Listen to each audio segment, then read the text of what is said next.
Hello, hello. Thank you all for joining us today. I deeply appreciate Shivani's efforts in making this event happen, and I really want to thank her and all the performers that they felt and they thought it is really necessary to look back and on what they have created. When Shivani told me about this, I have noted down few things why I felt and how I approach this need of revisiting our work. So I'm just going to read out my notes for you. What I create is a part of who I am. Where I create, I'm true to myself. I reflect, I learn, and I unlearn. I strongly believe that as an artist, revisiting the journey I embarked on is deeply moving. There is both a sense of belonging and enduring longing to create. It feels like timber, the wood, lying around to season, make it suitable for use. These movements are just collected, and now they're adjusting their content of that of the environment in which they will be used. I carry what I have created, offering it to the spectator to sever, leave, or carry with them as they please. Yet I choose to live with it. And I'm curious about everybody's journey here, beautiful artists and performers. And I want to know what they think and if they can share their journeys with us. And now I move on and I ask this question to Debanjali. I spoke about wood when I started talking about why I wanted to be part of this event. So, our bodies, we carry a lot. Sometimes we forget, but our body carries a lot of memories. It's like a language. Many events people forget, but languages, they carry a lot, many things from history, day-to-day things, and we just forget, but they leave something behind in the language. So dance is our language. So I have a question for you. Could you describe your relationship with movements and how this performance has stayed with you, and how the body and memory play the role in this particular performance when you particularly dance characters like Amba and Shikhandi, where we have read about them, where there's a lot of information out available there, but it's your language and you dance to it. Thank you. That was a very interesting two-part question.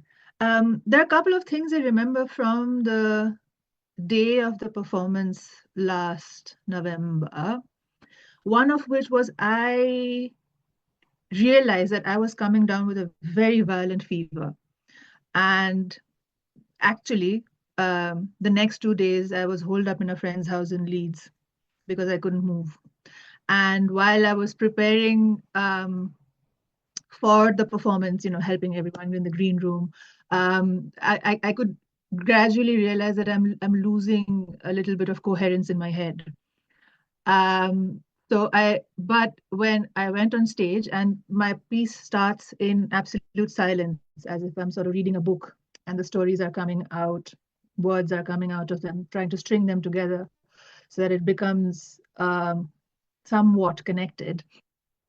And I still remember that I made eye contact with someone in the audience who I don't know. And the person was like looking very deeply into what I was doing. And it's an intimate space. If you watch the video, I'm not sure if you're going to get it, but audience were seated on all three sides and they were very close to us. So it was like, oh my God, there's someone who's so interested in the story that I'm about to tell everyone. And that sort of said, okay, push back this feverish thing in your body and just go on with it. So it sort of worked as a motivation in a manner of speaking. And I don't know why I still remember that.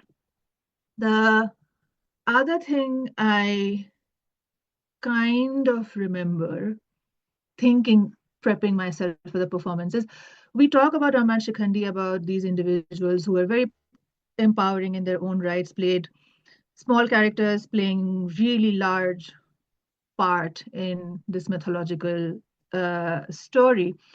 But I'm not them. I mean, and they emotionally, they were everywhere. Like and the characters themselves, they're like constantly going through various processes of rage and distrust and frustration and finding one solution, letting it go.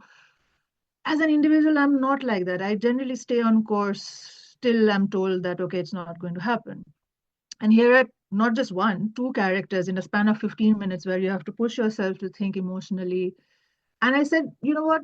I'm not going to do it. This is not one of those long drawn classical pieces where you have to become the Naika or the Nayak and then embody them and then take it through. You just have to make sure that there is a way this story is connected in multiple ways. A, with the space, B, with the audience, C, with yourself. It doesn't seem like you're pretending or faking. You are saying something that is integral to not just the project, but about the dance itself. So that was also another part of where, even though it was an immersive kind of performance, I relied on my practice and my skills so that the body and the memory sort of comes together, but in a way also stays slightly apart from it to see that, you know, whether everything's joining together. There was no way I could become either of the two characters in that time and space. And the last thing was, as I was talking about, queering is also about bordering, pushing limits within yourself, not just with the environment around you. It's also seeing that what works and what doesn't work. And that is one thing I was very aware of, that it should say a bit about, it should use the characters to say something very current. That it shouldn't be like, oh, I'm watching another mythological drama in front of me. So that was the spirit of doing the piece last year, and that spirit of ensuring that limits are negotiated with or pushed then and now is something that I still have with me. Thank I'll leave it.